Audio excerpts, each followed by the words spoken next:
सात संगत जी, प्यार से कहिए धन निरंकार जी।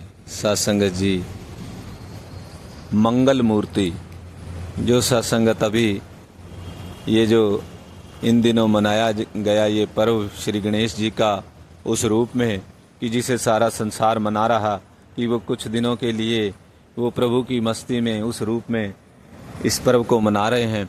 और सत्संगत एक ब्रह्मज्ञानी संत जो है वो गुरु जीवन में आते हैं तो सत्संगत किस तरह से वो सतगुरु के दिखाए ज्ञान के रास्ते पर चल रहा है।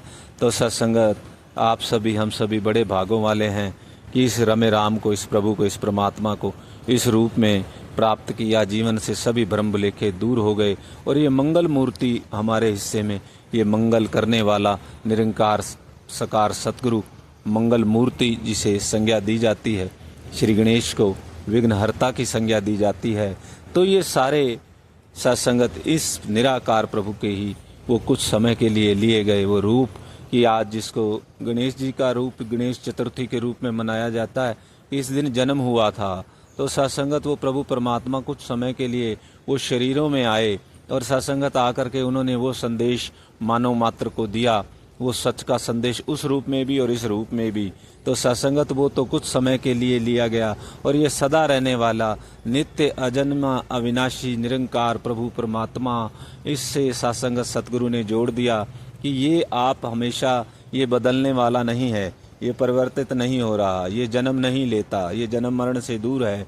इस रूप में हमारे जीवन में ये पूर्ण प्रभु परमात्मा सकार सतगुरु रूप में ये कृपाएं हुई और आप हम सभी आनंद ले रहे हैं। और सत्संगत जिसे संसार आज एक लिमिट के अंदर कि इतने दिनों के लिए गणेश जी को वो मना करके फिर वो उनकी मूर्ति विसर्जित की जाती है, लेकिन एक ब्रह्मज्ञानी संत इसको अपने हृदय से कभी विसर्जित नहीं करता।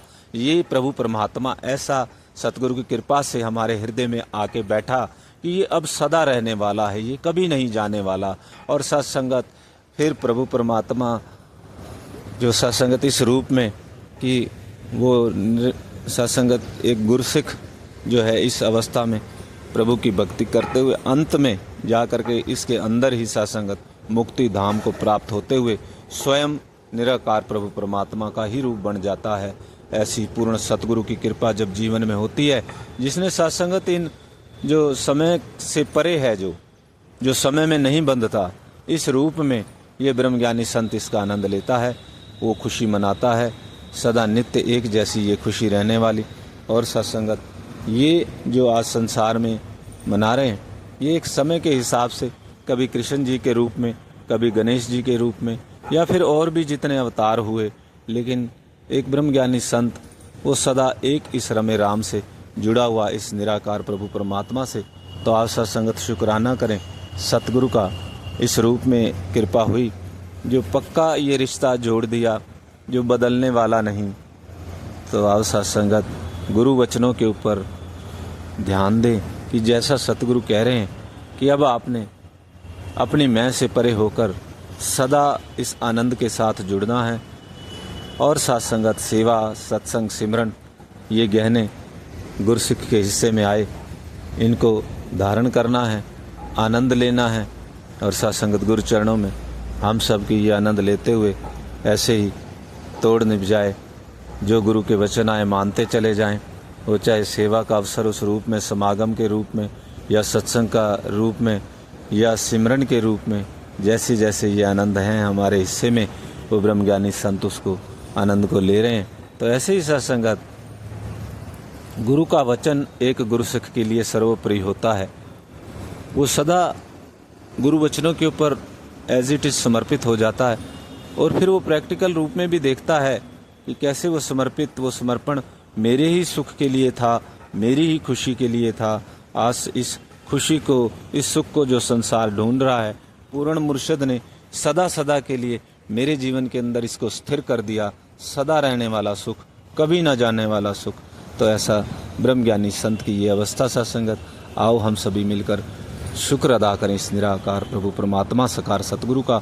ये आनंद हमेशा ब्रह्मज्ञानी संत के जीवन में बना रहे, ब्रह्म लेखों से दूर रहे। और सत्संगत गुरसिख स्वयं भी सुख और दुख से ऊपर उठ जाता है और इस रमे राम के साथ जुड़ जाता है। सदा सदा के लिए ये जो भटकी आत्मा उसकी यात्रा समाप्त हो जाती है। जब सत्संगत वो मुक्ति धाम की तरफ चलती है और अंत में सत्संगत वो इस परमपिता परमात्मा एक बूंद समुद्र के अंदर जा कर के मिल जाती है। नंदिया समुद्र में उसकी मंजिल होती है, समुद्र में गिरकर वो समुद्र का ही रूप बन जाती है। ऐसे ही ब्रह्मज्ञानी संत सत्संगत अपने इस रूप से फिर वो बड़े रूप निराकार प्रभु परमात्मा में मिल करके मुक्त हो जाता है। प्यार से कहिए धन्य निरंकार जी।